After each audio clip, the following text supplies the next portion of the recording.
Left Washington, we were energy independent as a country. We were exporting energy to the world in 2018. Now the exact opposite is true. I've never backed away from a fight in my life. And so what I want to do is represent Oklahoma in the Senate so that we can get things back on track. All in for America, right here, right now, with each one of you. And that's why I'm announcing my candidacy to the United States Senate.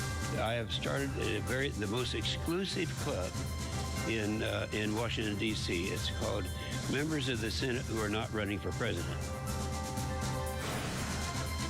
Campaign 2022, Oklahoma votes. The Republican primary Senate debate. Good evening and thanks for joining us, Oklahoma. I'm Craig Day. And I'm Amanda Taylor. In just about 3 weeks, Oklahomans will head to the polls to cast their ballots for who they think should fill U.S. Senator Jim Inhofe's seat. Inhofe is retiring after 28 years in office. 4 leading Republican candidates in the race join us tonight for a 1-hour debate on the issues important to many Oklahomans and the nation. T.W. Shannon, Nathan Dahm, Scott Pruitt, and Luke Holland. Gentlemen, thank you all very much for joining us this evening. We really appreciate it. Of course, also happening right now in Washington, D.C., the Capitol assault hearings are getting underway at this hour. This is a live look. Our News on 6 viewers can watch the hearings if you want to tonight on News on 6 Now, which is channel 6.3. News 9 viewers can flip over to News 9 Plus, and that is channel 52. And now, let's get to know the candidates vying for the job. T.W. Shannon served 10 years in the Oklahoma House of Representatives and was named the Speaker of the House in 2013. The Lawton native is a member of the Chickasaw Nation. He's been married for more than 20 years to his wife, Devin. They have 2 children, a son and a daughter. Nathan Dahm has served in the state Senate since 2012. After graduating from high school, the Broken Arrow native moved to Romania. And for many years, his focus was missionary work before moving back to Oklahoma and running for office.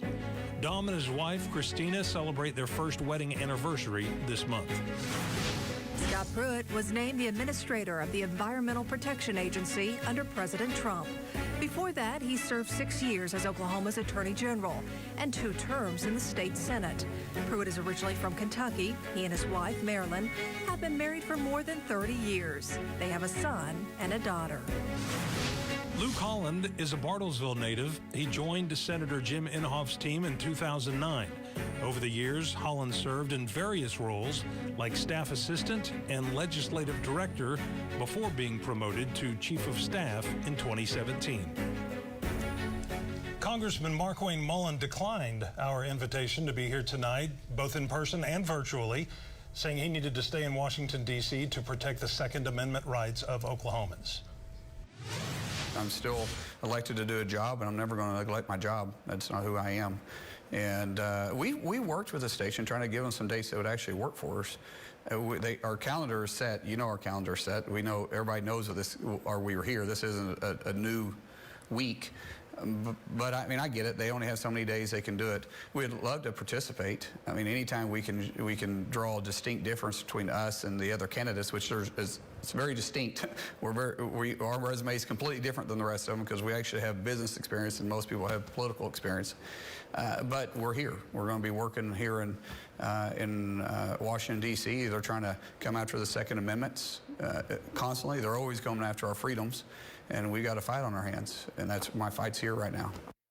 Here are the general rules for tonight's debate. The candidates will have 45 seconds to respond to a question. The moderators will allow rebuttal responses of up to 30 seconds at our discretion. And we have asked the candidates to not interrupt one another. Each candidate will also be allowed 1 minute for a closing statement. The order of those closing statements was determined earlier this evening by drawing names.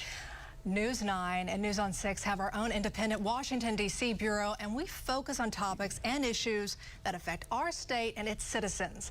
Our Alex Cameron is the bureau chief, and he will be joining us throughout the evening coming up to ask the candidates questions. And we also have a virtual audience watching this debate live online. Jonathan Cooper is standing by at our digital desk to bring questions and reaction from our viewers here tonight. We are going to begin with our first question of the evening. With recent mass shootings, many wonder what can be done to prevent them while protecting gun rights for law-abiding citizens. And given the recent mass shootings, you know, in New York, California, Texas, and of course, just last week here in Tulsa, we're asking you, what are your solutions for curbing gun violence? And what measures will you propose? T.W. Shannon, let's begin with you. Well, first I'd like to say I'm an NRA-rated A rating. I'm a strong constitutionalist who believes in the Second Amendment. And I think what we really have to have a question about are these gun-free zones. Are they still the idea that they were intended to be? Are we creating a soft target where people know people are disarmed? What we know to be true is Joe Biden and the rest of the Democrats, their real agenda is an anti-police, anti-gun agenda. Now is not the time for Republicans or anybody else to bend 1 inch on our Second Amendment rights, because the truth is the real goal is to disarm Americans, and our Second Amendment was pretty clear. It shall not be infringed upon, period. I'm a hunter, I'm a gun owner, and I stand against any form of gun control. Mr. Dahm, we'll ask you the same question. What measures will you propose?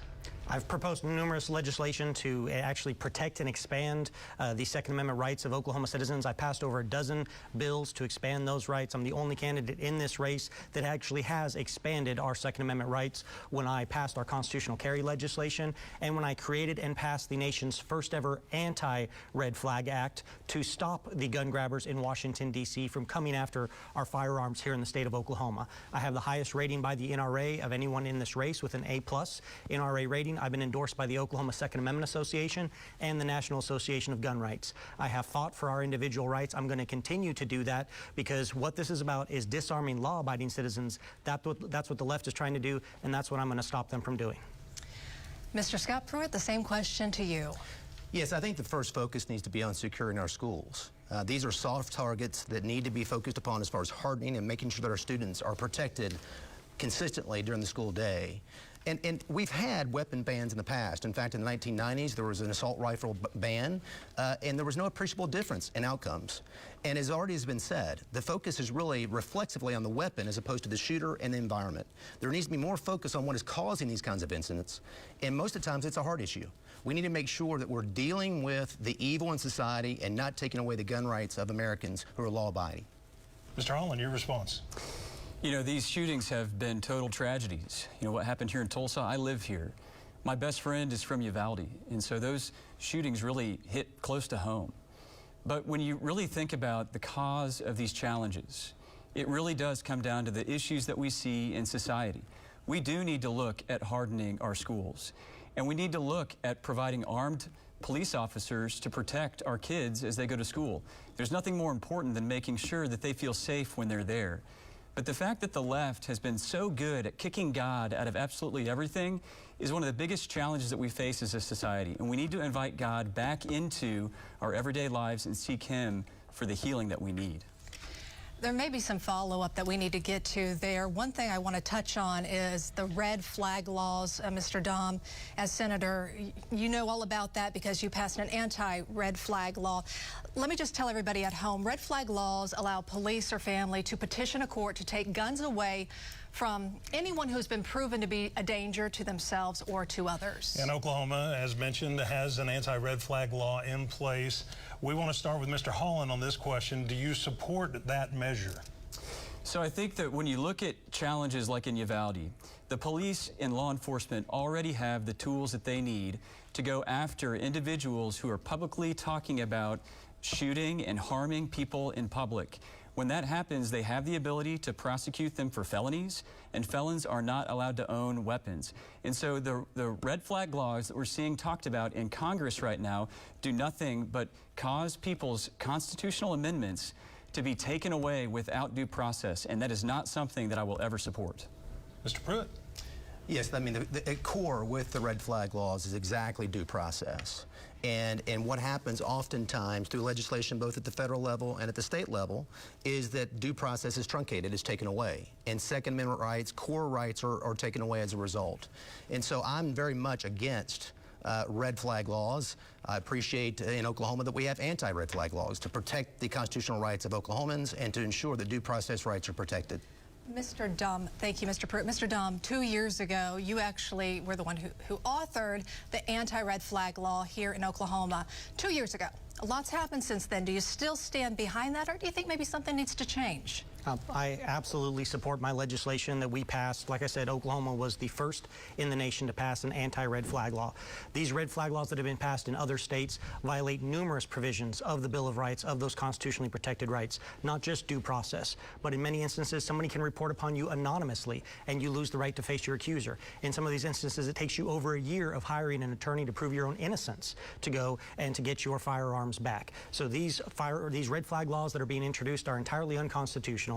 And the thing that we're seeing from Washington, D.C. is they want to borrow money from China to send to the states as grants to be able to implement red flag laws. My bill prohibits any sort of money coming into the state of Oklahoma to implement red flag laws. Mr. Shannon, your response. Well, I think we've got to back up and remember just not too long ago, Joe Biden's Justice Department labeled parents who showed up at a school board meeting as domestic terrorists. That should frighten every American out there and remind us that the last thing we need are bureaucrats in Washington, D.C. deciding who's worthy of a Second Amendment right and who's not. What we really need is a recognition that our founders got it right. They said that these rights are inalienable and that they cannot be taken from us. They're not given to us by the Constitution. They're guaranteed by the Constitution and given to us by our Creator. And for that reason, I would absolutely oppose any red flag law. Gentlemen, thank you very much for that topic. We're going to move on to another topic that's affecting all of us. We're feeling it. Let's talk about gas prices, okay? Gas prices in Oklahoma are averaging more than $4.50 for a gallon of unleaded. A year ago, we were paying about $2.70. So the president has said he would do all he can to ease the pain at the pump for families. Our question for all of you, what do you think is the answer to those higher gas prices? Mr. Shannon, let's start with you. Yeah, I think the first thing we have to recognize is that, you know, Oklahomans are hurting right now. And the reason that we're having almost $5 a gallon gasoline prices, it is absolutely intentional. This is not by accident. This is not just gross negligence. This is not just some sense of a president who doesn't know what he's doing. Well, he certainly doesn't. But the truth is, the Democrats in Washington, D.C., they have an intentional method of trying to increase gas prices to make Oklahomans and Americans suffer, because what they really want, they're implementing the Green New Deal. The Green New Deal is alive and well in America because the Democrats are trying to choke out prosperity. We need to drill in America. We need to drill in Oklahoma. We need to open up federal lands, and we certainly need to stop our president from begging our adversaries for more oil around the world. Mr. Dahm, your response. We need to deregulate. We need to allow Oklahomans to be able to drill. This has been very deliberate and intentional from the Biden regime, whether it was shutting down the Keystone XL pipeline or now trying to tap into the strategic oil reserves that President Trump filled up when gas was so cheap, because we were energy independent, because we were able to do that because of his leadership. This is very deliberate and intentional. Gas prices have now doubled in the time that the Biden regime has been in there, because they are trying to force us to switch over to electric vehicles. And we need to make sure that we protect our energy sector here in Oklahoma by deregulating, by getting the federal government out of our affairs, because they are involved in too many things that they have no constitutional authority to be involved with, as they try to squeeze the American people at the pump and in every other area, whether it's through inflation or anything else. Mr. Pruitt, what do you think the answer is to our high gas prices? Well, first, this shouldn't surprise anyone. Joe Biden, the candidate, promised a war on fossil fuels, and Joe Biden, the president, has carried it out. No more production, canceled pipelines, obviously increased permitting with respect to infrastructure and energy infrastructure. This should not surprise anyone with respect to the results of high gas prices, but it's more than what we're paying at the pump that affects America. It's also the geopolitical issues. When America doesn't produce energy, China and Russia fill the space. And we need to make sure that we are energy independent, but also exporting energy to the rest of the world. In other words, it's a national security issue to you as well. It's both. It's both the domestic economy, Craig, but it's also the geopolitical issue of when America is producing energy, the world is a freer place. All right. Mr. Holland. Yeah, there's no question about it that Joe Biden hates the oil and gas industry, and that means that he does not like what we love here in Oklahoma. And that's not just with the oil and gas industry, that's with all of our freedoms that we hold dear here in Oklahoma.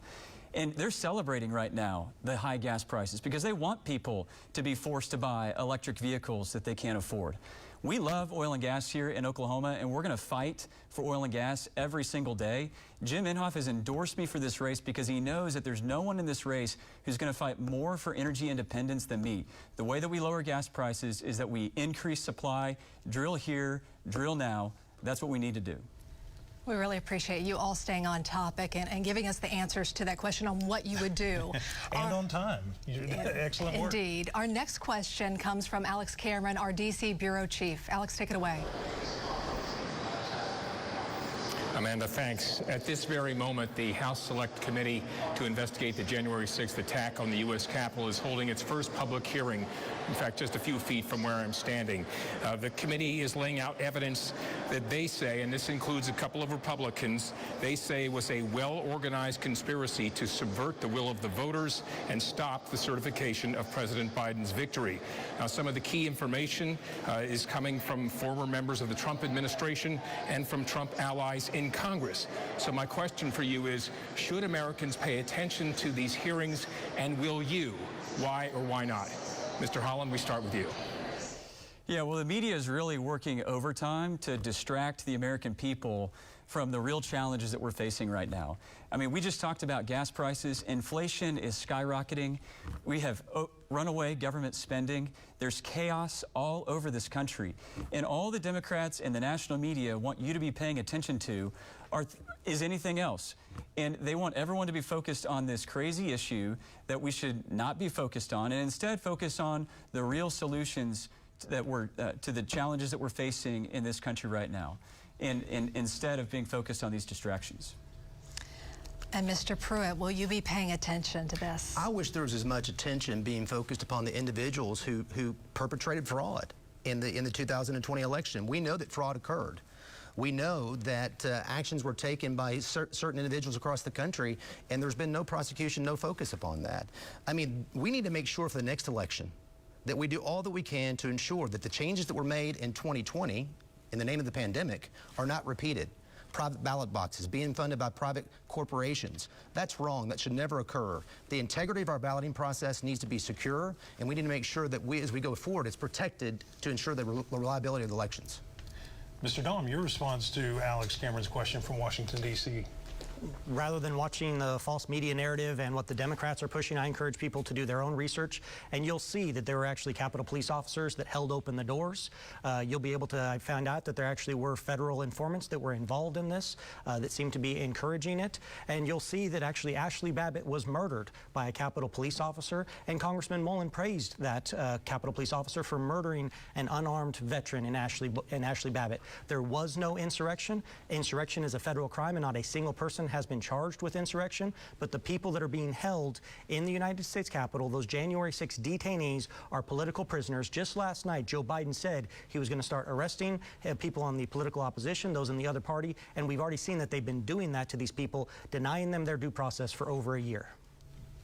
Mr. Shannon, your response. Yeah, the January 6 hearings are a sham, and I will not be watching. Let's talk about what they really are. Yes, I agree with those on the panel here who talked about them being a distraction. But more than that, let's talk about what the real issue is. The real issue is the January 6 panels are an attempt to keep President Trump from becoming the 47th president of the United States. That's the real reason that these hearings are being held, but they're not going to work. The truth is, on that day, the president was clear. He said, go peacefully and protest. And protesting is as American as an idea as you can get. Now, certainly there were people who broke the law, and they've been held accountable as they should. But the idea that somehow we're going to paint a picture that every conservative and every Republican is some insurrectionist who hates America, that's just outrageous, especially when we saw the BLM and Antifa riots, which about destroyed this country a couple of summers ago. It's a sham, and no, I won't be watching. Gentlemen, thank you so much. We're going to move to another topic that a lot of people are talking about right now. Oklahoma has passed laws criminalizing abortion and banning abortion at the point of fertilization. Our question tonight is, would you push to make this a federal law? Why? And do you support exceptions in cases of rape, incest, or the health of the mother? Mr. Shannon, we'll begin with you. Well, first I'd like to say I'm 100% pro-life, and I believe that life starts at conception. And the reason I believe that is because if you believe like I do that every person was created in the image of God, because there are only two worldviews. Either you believe that God created man, or you believe that man created God. And if you believe like I do that God created man, then you believe that every person was created in his image, and that includes unborn children. When we listen to the left's hypocrisy on the idea of abortion and how an organization like Planned Parenthood goes after and kills 400,000 black babies every year, and then they try to lecture us about Black Lives Matter, the truth is Planned Parenthood is a racist organization. Abortion has no place in our society, and we should certainly be about protecting the most innocent among us, and that includes the unborn. Do you mind just answering the part of the question do you support exceptions in cases of rape, incest, or health of the mother? Listen, as I said before, all lives matter. The fact that a mother's life would be in jeopardy, we should be making every effort to protect the child and protect the mother, but we have to recognize that civil rights start in the womb. The idea that we're going to pit one person against the other, that's not the way medicine was designed to work. We should be protecting all life, and that starts with the mother and the child. Mr. Dahm, your response to that two-part question. So both of those bills that were referenced were my bills. I actually introduced those and passed those here in the state legislature this year that Governor Stitt signed. I have previously passed other pro-life legislation. In fact, I passed the bill that would prohibit any government funds from going to Planned Parenthood. I'm the only candidate in this race that actually has passed legislation that has ended abortion in this state, because we're seeing these abortion clinics have stopped taking appointments, and some of them are actually packing up and leaving the state because of my legislation, because I have passed those bills actually with a proven record, not just rhetoric, on defending the lives of the unborn. In one of my bills, yes, I did have an exception for the life of the mother, because I believe that is protecting life. In the other bill, there was an exception for rape and incest if that was reported to law enforcement, because it was civil penalties, and we did not want to allow the rapist to actually enforce any sort of civil penalties. But the one exception that I do support is the life of the mother. Okay, thank you for answering both parts of that. And now to Mr. Pruitt, would you make this a federal law? And what are your thoughts on this? Well, soon, and hopefully very, very soon, the Supreme Court is going to right the wrong of Roe v. Wade from 1973. In that decision, the Supreme Court wrongly decided that the unborn child was not a person. I believe the unborn child is a person from the moment of conception, and we actually need a state constitutional right in that regard to protect the life of the unborn. And as your U.S. Senator, I will fight to make sure that Joe Biden and the U.S. Senate and Congress do not undo the steps that we've taken in the state of Oklahoma to protect the unborn child. And the follow-up, any exceptions? Exactly. The life of the mother is something that I think, choosing life and make sure that the woman and the child are both protected, I think is something we need to focus upon, yes. All right, thank you. Mr. Holland. There's no greater moral black mark in American society today than abortion. And I'm so proud of the state of Oklahoma for the laws that have been passed to protect life, the life of the unborn. The Lord knits us together in our mother's womb. And as your next United States Senator, I will absolutely fight for federal protections to ensure that abortion cannot happen anywhere in this country. It's one of the most important issues that we face as a country. And I'm going to fight very, very hard to get that done. And so when it comes to the life of the mother, I think that that's a conversation that needs to happen between a family and their doctor. How to best provide that protection. Thank you very much. Sorry to interrupt there. Mr. Dahm, you will have a rebuttal there. Well, 20 seconds. I just wanted to have a follow-up on the question about the federal, since I answered the question on the exceptions. I do believe in in the Life Begins at Conception Act. Senator Rand Paul has introduced that numerous times. We can eliminate abortion nationwide by passing that legislation defining life as beginning at conception. So I have said that I will be a co-sponsor on that bill. I'm honored to have Senator Rand Paul's endorsement and to work with him to protect the lives of the unborn nationwide. Okay, gentlemen, we gave him an opportunity to speak. Mr. Pruitt. I would only say, look, the battle has just begun on this matter with respect to protecting life at the state level. And the right that was created by Roe versus Wade was a federally judicially created right. Abortion groups across the country will now go state by state by state to argue that there's a right of privacy entitling individuals to make a decision to abort unborn children. And so we at the state level need to make sure that that's protected constitutionally, and the federal protection is to not undo that prospectively. I want to give Mr. Shannon also a chance to answer that part of the question that we brought up there about the federal aspect of it. Yeah, certainly the federal government has a role in protecting life. The reason that government is created, the sole purpose of government is the protection of people. And so absolutely, the federal government has a role in protecting the least among us. This value, you can have liberty, you cannot have the pursuit of happiness until you first have life. So absolutely, the federal government has a role to protect life. Mr. Holland. Yeah, absolutely. There's no question about it that at the federal level, we need to ban abortion. There's no more moral challenge that we face in this country than the issue of abortion. I'm really proud of the work that we were able to do with Jim Inhofe and the Trump administration to get 3 conservative justices confirmed to the Supreme Court who are expected to overturn Roe versus Wade just in the coming weeks. That's a great accomplishment, but the work is just beginning at the national level for the pro-life movement. All right, gentlemen, thank you very much. We do have a lot of topics to get to tonight. We're going to move on, but we'll go to our digital desk in just a moment where our viewers can ask some questions of all 4 of you. It's been 2 years since the U.S. Supreme Court ruled that the state of Oklahoma lacks jurisdiction to prosecute crimes committed by Native Americans on tribal land. There's still a lot of confusion over this, a lot of questions, and really there's a lot of frustration from some people because now some folks are getting released from state custody, some cases aren't being refiled in tribal or federal court, that type of thing. So our question, what additional legislation, if any, is needed to clarify the reach of this ruling? Mr. Holland, we'll begin with you. I'm really concerned about the law enforcement in this state. The police and our law enforcement officers are those who are here to protect us from others who might want to do us harm. And so the challenges that we're facing as a result of McGirt are no doubt going to have, and they already are, we can't go a week without hearing about the challenges that it's causing for our law enforcement agencies. There's other issues related to McGirt that continue to be litigated in the courts, and I'm eager to see how the courts decide on those issues, because once we have an idea of exactly the issues that we need to resolve and work out, and especially if they're limited to just law enforcement issues, then I think that we'll be able to bring everybody together and work out a solution. Mr. Pruitt, I want to get your thoughts now. Do you think any additional legislation is needed in terms of this? Look, let's be very clear. The McGirt decision poses an existential threat to the sovereignty of the state of Oklahoma. It's a jurisdictional threat. It's not just about criminal jurisdiction. This affects many matters of taxing authority, regulatory authority, mineral interest, title interest. This is a very much an important decision to the state of Oklahoma. And also, let's be clear, that Congress and the U.S. Senate needs to show the lead to address this. This isn't something we need to be relying upon the courts. The Congress has every right and every authority to disestablish reservations in the state of Oklahoma and restore the sovereign boundaries of the state of Oklahoma. Mr. Dahm. If you actually read the McGirt decision, you'll see that Gorsuch says that even though they didn't officially meet the qualification of a reservation back in that day, he was going to go ahead and interpret it as such. This is just another example in a long line of terrible judicial opinions where the court got involved and gave a broad interpretation to something in a way that has harmed the people of Oklahoma. So I have committed publicly that, yes, I will be introducing legislation to correct this. That is one thing that they said in the court opinion, is that this could be corrected legislatively through the Congress.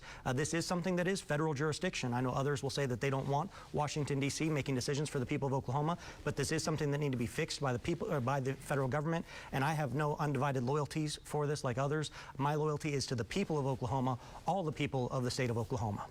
Mr. Shannon, what are your thoughts on this? Yeah, it's clear McGirt was a decision about criminal jurisdiction in Indian country. And I certainly believe that the state of Oklahoma and the Native American tribes in the state have a history of working together, whether we're talking about compacting on issues of gaming, or we're talking about hunting and fishing, or we're talking about the areas of gasoline.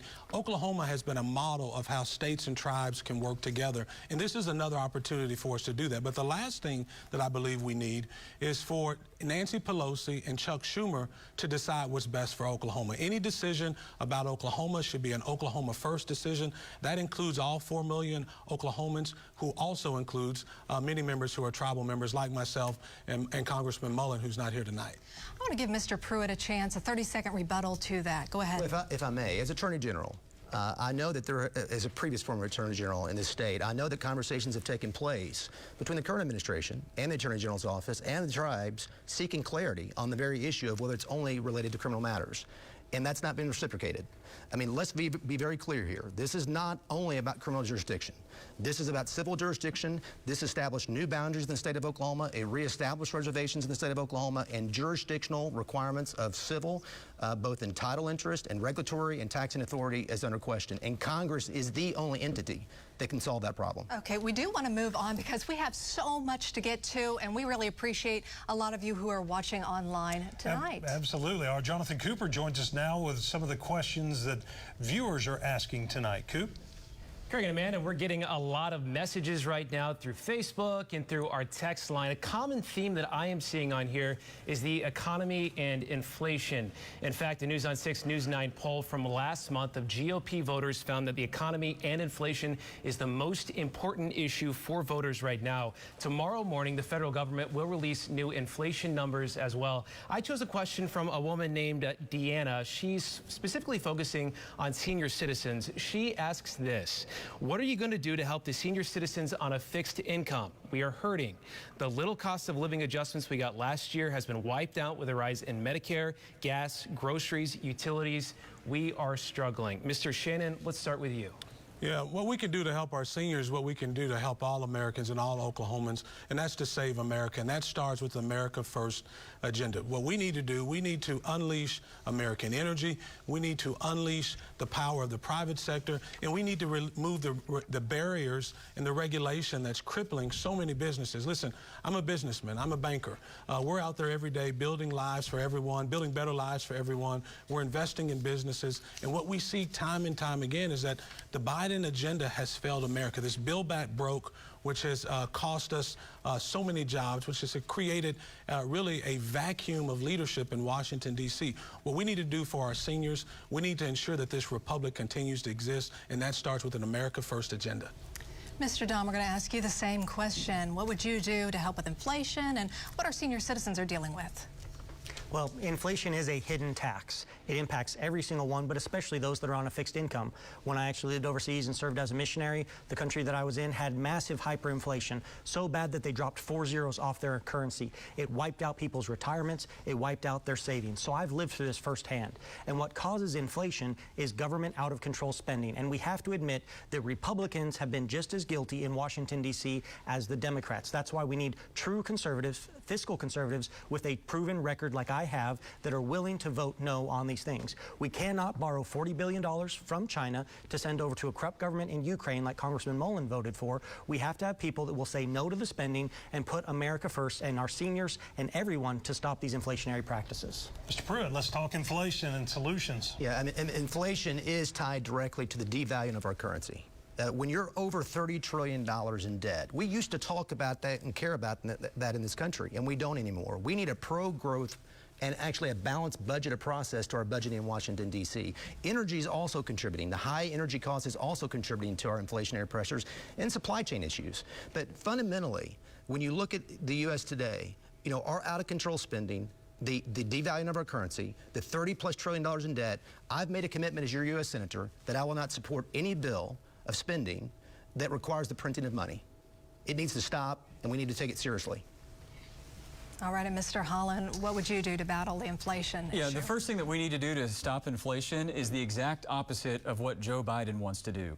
He has a socialist agenda. All he wants to do is spend more money. And that's all that socialists and Democrats are good at. They're good at spending money and raising taxes. The way that we stop inflation is that we cut spending. We balance our budget. We need a balanced budget amendment to the Constitution. But we also need to unleash the American economy, whether it's an energy policy that allows for dominance here in the United States, or lower regulations that allow us to bring our production back to the United States. Jim Inhofe has endorsed me for this race because he knows that I'm the only one who has the guts to stand up to socialist Joe Biden and stop this madness. All right, gentlemen, thank you very much. Right now, at this moment, we're going to ask each candidate a direct question, and the first one is going to go to Mr. Holland. And Mr. Holland, you just kind of mentioned it. You have the endorsement of outgoing Senator Jim Inhofe. He helped launch your campaign, but you are in the polling behind the other candidates in this race. So our question, do you feel that endorsement is not helping you the way you had hoped? Well, I couldn't be prouder of the work that I've been able to do with Jim Inhofe over the the past few years, especially as his chief of staff and working with Donald Trump to accomplish more for the conservative agenda than anybody thought possible. Jim Inhofe has done an unbelievable job serving this state. I couldn't be prouder to have his endorsement.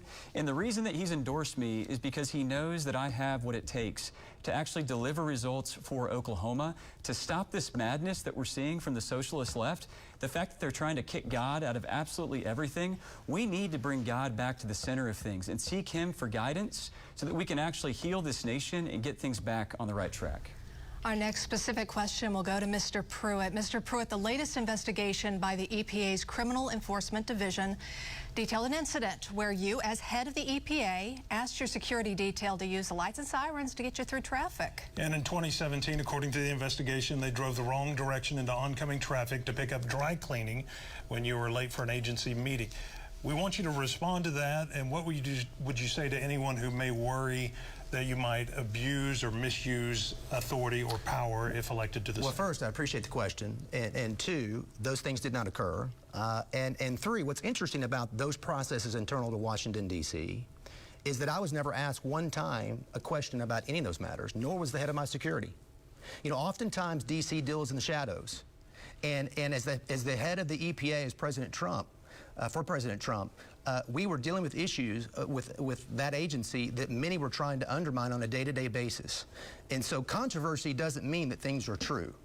And advancing that agenda with respect to on behalf of President Trump meant a lot to this country, and it also was battled on a day-to-day basis with untruths in the media. Mr. Dahm, your turn. In 2021, you received bipartisan backlash after a sexual joke about Vice President Kamala Harris. What would you say now about that controversy, and what would you say to earn the vote of women and others who thought that remark was inappropriate? Kamala Harris is not a role model for our daughters, for women. If you look at not just the policies that she's taken, but her entry into politics is not something that anyone should emulate or follow. There are plenty of strong Republican women that young girls should be looking to, that they can follow that model if they choose to do so, but we shouldn't be elevating somebody solely based on their gender. And that's what we're seeing is with the left, is they're trying to divide us, whether it's by race or by gender, rather than qualifications, rather than people's actual record. I'm running on my proven record of being the most conservative state senator in Oklahoma state history, of actually having protected the lives of the unborn, including unborn women and girls. And so I am standing by my record, and that's what I'm running on. Thank you. And now the last question we have, specific question for each of you. This one will go to Mr. Shannon. Mr. Shannon, you supported Jim C. McGirt via an amicus brief filed with the U.S. Supreme Court in 2020. Do you stand by that brief, and why? Yeah, for sure. I supported a brief that was in support of tribal relationships and state sovereignty working together to solve problems for Oklahoma. Because of that brief, because of the McGirt decision, that gentleman who made a child suffer, that guy, that heinous criminal who created a situation where a child had to suffer, he is now doing more time and serving a longer sentence because of McGirt. And because of the McGirt decision, there's actually more law enforcement within eastern Oklahoma than there ever has been. And so, yes, I certainly support McGirt, but what I really support is the idea of states and tribes working together to do what's best for all 4 million Oklahomans. Thank you very much. We're going to head back to our nation's capital. News on 6 and News 9 have our own independent News on 6, News 9 Washington Bureau in D.C., and Alex Cameron is our bureau chief. Alex has a question for our 4 candidates tonight. Alex? Craig, thanks. Republicans consistently paint Democrats as fiscally irresponsible, but the national debt has increased under both Democratic and Republican administrations the last 20 years. What's more, the return of earmarks this past budget cycle was welcomed as much by some Republicans as by Democrats. Senator Inhofe has always been a proponent of earmarks, and this year is in the Senate top 10 in terms of total dollars brought home, about $100 million. The late Senator Coburn vocally opposed earmarks, as does his successor, James Lankford. My question for you is, what's your position on earmarks? If you support them, what projects would you use them for? And I'm not sure who gets this question. Amanda, Craig? You got it. Yeah, Mr. Shannon, we're going to begin with you.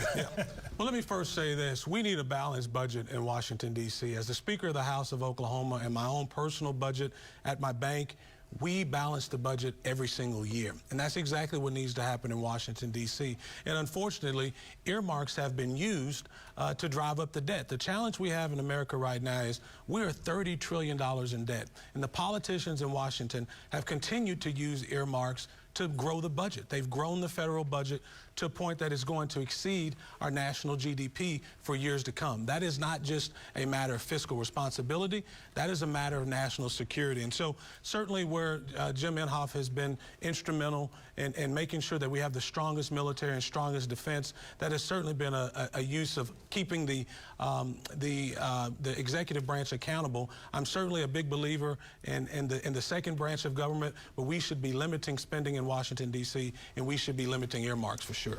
Thank you. Now let's go to Mr. Dahm. Same question for you. What's your position on earmarks? And if you're for them, what projects would you want?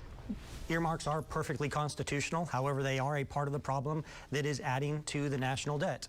As Alex said, Republicans have been just as guilty as the Democrats in exploding our national debt. I mentioned that previously in this debate because I'm a true fiscal conservative. Here at the state level, yes, we have a balanced budget requirement, but that doesn't always mean that it's a good budget. So I have been willing to vote no, even against Republican budgets when they have grown government, even if it was balanced. So I will vote against every continuing resolution because those are unconstitutional.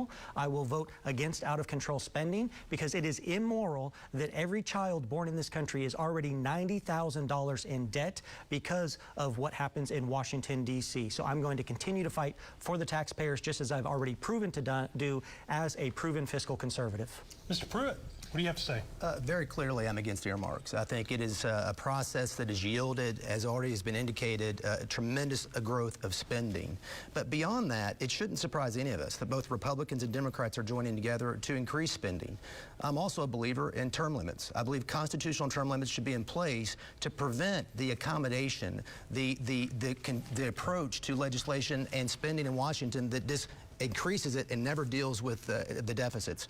And so we must, as a country, deal with our deficits in a meaningful way. You do that through a pro-growth, balanced budget amendment, and you don't agree to earmarks, and you make sure that fiscal policy is sound as opposed to the influx of increasing the printing of money to support our spending. Mr. Holland, same question to you. $30 trillion in debt is a national security crisis that we face right now. We have got to balance our budget, we've got to cut spending, and we've got to grow our economy so that we can get things back on the right track. When it comes to the actual provision of resources for Oklahoma, Jim Inhofe has done an incredible job of funding projects that make sure that our national defense has the resources that it needs, or that our infrastructure in Tulsa and Oklahoma City and all over the state is the best that it possibly can be. But when it comes to spending, we've got to bring things down. We have got to cut spending, and Inhofe has endorsed me for this race because he knows that I've got the guts to actually go up against Joe Biden and his socialist friends to cut spending and get the budget balanced. Mr. Pruitt brought up an interesting point, and I want to get your opinion. It could be a yes or no answer. Obviously, you brought up you support term limits. Let's talk to the other candidates and go down the line here. Mr. Mullin. I can absolutely understand why people all over the country are frustrated with the amount of time that people spend in Washington. The first people that we need to be term limiting right now are Joe Biden, Nancy Pelosi, and Chuck Schumer because of the socialist agenda that they're ramming down our throats. We need to have a conversation about constitutional term limits and whether that's the right thing to do. I think that there are other policies that we should also consider, like repealing the 17th Amendment. One way, if you had to choose right now. As far as supporting a constitutional amendment for term limits? Yes or no? Absolutely. I think that that would be the right thing to do. Everybody should be able to abide by it and limit the number of terms appropriately. Mr. Dahm? Oh, Mr. Pruitt, I'm sorry. Pruitt, yeah, sorry. Well, you know, if I may, Tom Coburn believed very strongly in this issue. He believed very strongly in the issue of term limits because of the relationship to spending. He believed that when people went to Washington, D.C. and didn't have that constraint, that it got out of control. We see that today. Congress, all it does today is spend money. It doesn't pass substantive legislation. It just spends money, and a lot of it.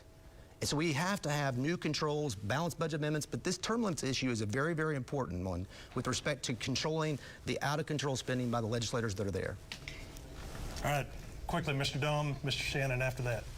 Yes, fully support term limits. I signed the term limits pledge as soon as I announced. When the people of Oklahoma enacted term limits here for our state elected officials, we actually enshrined in our Constitution that we have term limits for our federal elected officials as well. 3 terms for the House, 2 terms for the Senate. That is still in our Oklahoma Constitution. Every candidate can claim that they're for term limits, like Congressman Mullin, when he first ran, said that he would only serve 3 terms, and then decided to break his word and the Oklahoma Constitution by continuing to serve up there, continuing to spend our money. I have proven that I do support term limits. I will absolutely fight for a term limits amendment so that people serve a short-term period in that capacity, and then they return home where they should be, rather than continuing to spend us into oblivion. Mr. Shannon.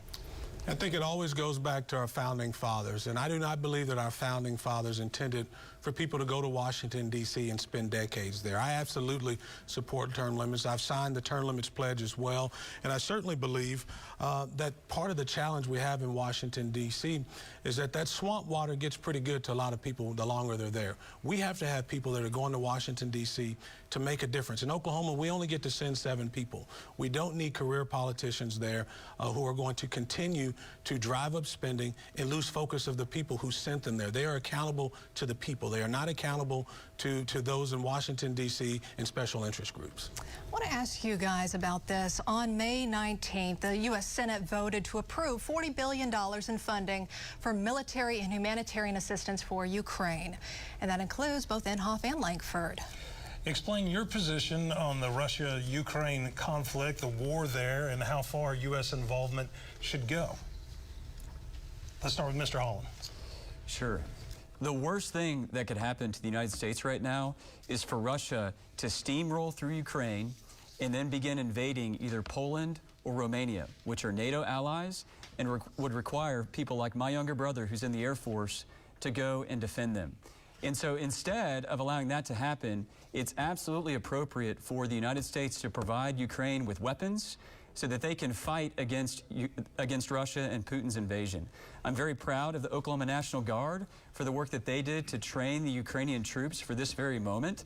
They're fighting very, very valiantly, and we need to make sure they've got the resources that they need. Now, I don't think that bill was perfect. There should have been far more accountabilities in place and checks on the funding that was provided to the Ukrainian government, but the weapons themselves are exactly what we should be providing to the Ukrainians. Mr. Pruitt, what are your thoughts on that? President Zelensky and NATO members, too little, too late. And I think that what this administration does, the Biden administration does, it's more about optics than actually results.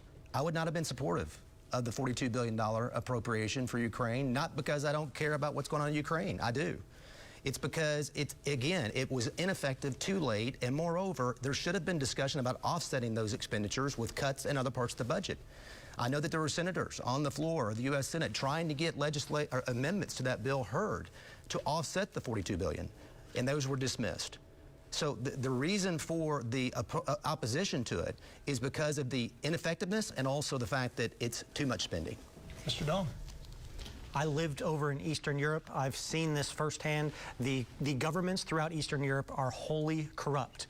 Foreign aid is taking poor money from poor people in rich countries and giving it to rich people in poor countries. That's what's going to happen with this foreign aid money that's going over to the Ukraine. It's going to go to corruption. It's going to go to the elected officials over there, because I've seen it happen time and time again. I've been very vocal that I would have been opposed to it because, as Rand Paul said, who has endorsed me in this campaign, we are borrowing that $40 billion from China to give over to corrupt politicians in the Ukraine. I've been very vocal that I was opposed to it. I know both of our U.S. senators, actually our entire delegation, including Congressman Mullin, voted for it, except for our congressman here in the 1st District, Congressman Hearn, and I have been vocal that I would have been opposed to that out-of-control spending as well.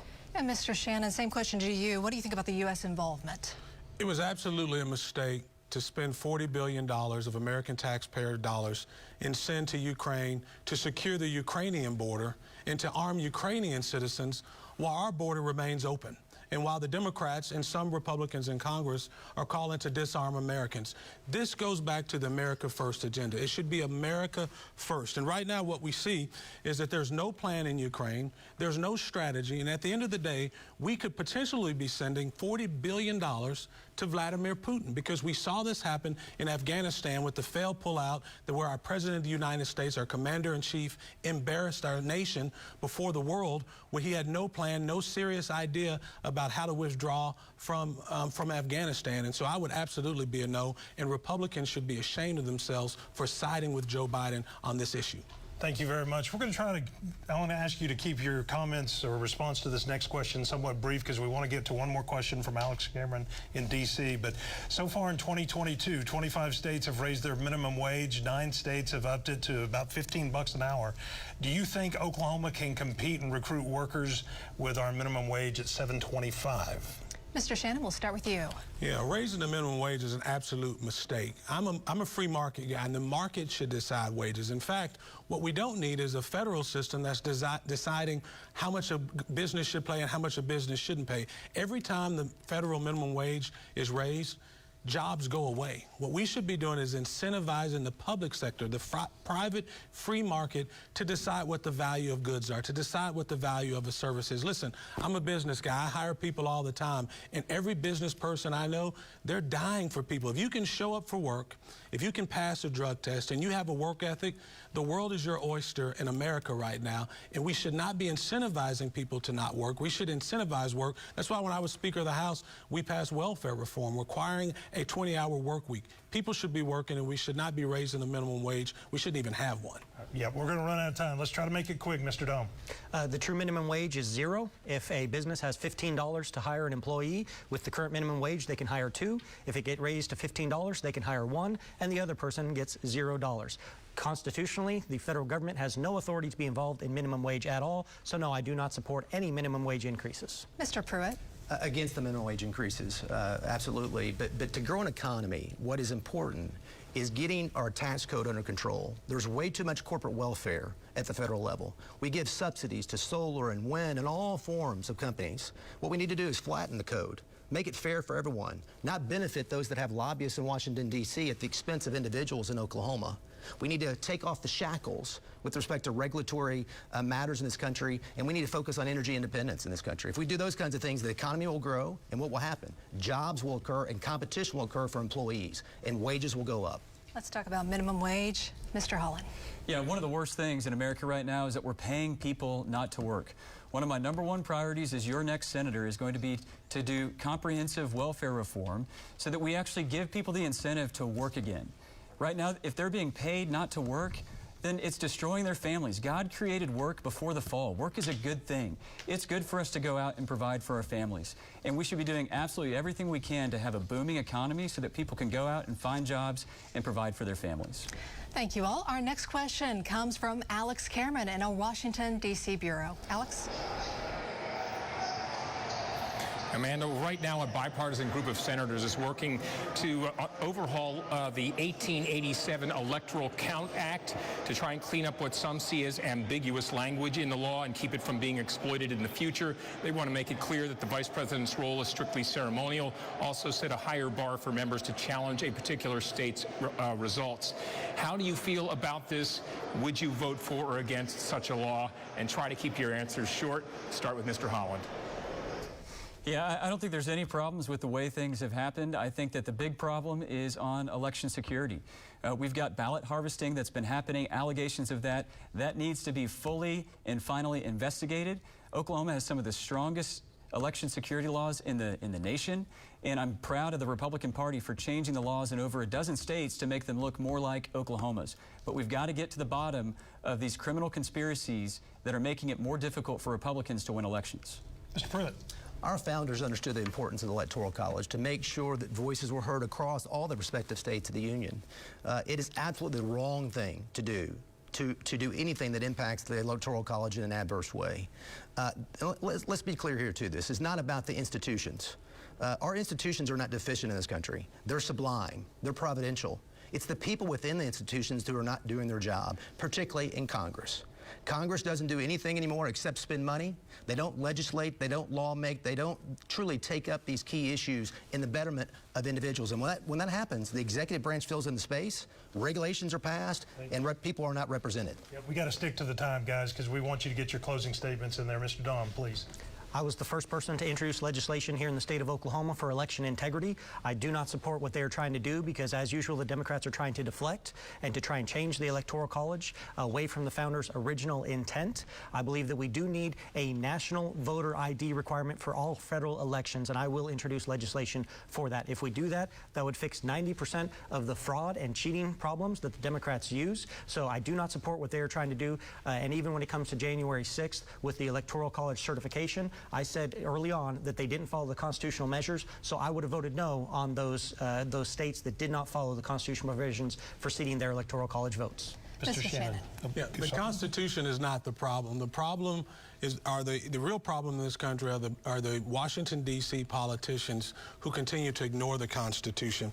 I think election integrity is the issue that we should be talking about. We know the Democrats cheated, and we really should. Here in Oklahoma, the reason we have one of the toughest election security laws on books is because I helped pass the law that actually put into place voter ID, a requirement that you show your ID. You know, the Democrats complained that this was racist, that this could not be done. The truth is, every time voter ID has been passed, just like it was in Georgia here recently, election turnout has been through the roof, and we should continue to promote election security in this country.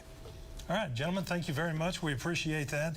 We have set aside 1 minute for each candidate to give their closing remarks, and again, that was selected at random earlier this evening. We want to begin with Mr. Dahm. Your closing remarks. 1 minute. It's been an honor to serve in the state Senate. Since I've been in there, I've been ranked the most conservative state senator in Oklahoma state history. My conservative rating is 99% for my lifetime. There's other candidates in this race. The highest conservative rating they have is 74%, meaning that 26 out of 100 times they're going to vote with the left. They're going to vote with the Democrats to spend your money, to borrow you into oblivion, or to violate your constitutional rights. I've been honored to be endorsed by Senator Rand Paul. I've had numerous endorsements, as previously mentioned, like the Oklahoma Second Amendment Association, but I'm running on my record, not from my record, because I have the proven conservative record. I am the most conservative candidate in this race. I'd be honored to have your vote on June 28th, but I will say this. If you are looking for any candidate to be your savior, if you are looking to government to be your savior, you are looking in the wrong direction. We're live on TV. I'm not ashamed of the gospel of Jesus Christ, so I'm going to say that Jesus is the way by which man can be saved. We need people to return to Christ, have a true change of heart, because that is what ultimately will change the direction of our state and our country. God bless you. Thank you. Thank you. And now 1 minute to you, Mr. Shannon. This state and this country have been extraordinarily good to me and my family. When I was 27 years old, after completing law school, I got a chance to serve in the Oklahoma legislature. I was elected by my colleagues at 33 to be Speaker of the House, and today at 44, I get to serve as the CEO of a community bank. That story only happens in the United States of America. Friends, don't let anybody tell you America's home to systemic racism. America is the home of systemic opportunity. But America is in trouble right now. We have out-of-control inflation, we have an open border, and we have a president of the United States who's very proud that we are bringing humanitarian aid into this country to support our children who can't get access to baby formula. America can be great again, but in order to be great, she can be great by returning to what made us great to start with. The things that made America great are what I call my 3 C's: the Constitution, capitalism, and Christianity. My name is T.W. Shannon. I'm the Democrats' worst nightmare, and I would love and be honored to have your vote. Mr. Holland. I couldn't be prouder of the accomplishments that I've been able to get done with Jim Inhofe, especially during the Trump administration. During those 4 years, we got more done for the conservative movement than anybody thought possible. We rebuilt the military. We cut taxes and had a booming economy. And we got 3 conservatives confirmed to the Supreme Court who are within weeks of overturning Roe versus Wade. But what Joe Biden and the socialist left are doing to this country is unbelievable. Jim Inhofe has endorsed me for this race because he knows that I'm the only one who has the guts to stand up to him and actually deliver conservative results for Oklahoma. But more than that, he knows my heart. He knows that more than anything else, I want to honor the Lord with how I do this job. And what we need to do is bring the Lord back to the center of things. We need to seek his guidance as we look to restore American greatness. I'm Luke Holland. I would love to have your support on June 28th. And the final minute tonight goes to you, Mr. Pruitt. We've talked a lot about issues tonight, but issues change. The most important thing that any candidate can answer when they're running for office is, what is your motive? Why are you running for the office? Because if a person who seeks an office to simply get the position, once they get it, they do all they can to keep it. They don't risk, they don't take the bold actions. America needs strong, bold, courageous leadership in the U.S. Senate. As the EPA Administrator for President Trump, I took on the headwinds of the radical environmental left, exited the Paris Accord, saved billions of dollars to the American economy, achieved energy independence. And as your U.S. Senator, I will fight for you in the same way. I will not bow, will not yield to the intimidation, the lies, or otherwise of the left or the media that advance the truth in behalf of Oklahoma. Well, gentlemen, we want to thank you all four of you, very, very much for the opportunity to join us here on this live debate statewide on News on 6 and News 9. We want to thank our viewers here for this Republican Senate primary debate. The primary election is June 28th. The winner of that primary has to get at least 50% of the votes, or there will be a runoff election in August. The Republican winner faces the Democratic, Independent, and Libertarian candidates then in November. Coming up, we're going to take you live to Washington, D.C. for the first night of the Capitol attack hearings. We'll be back with more in just 1 moment. Thank you, guys.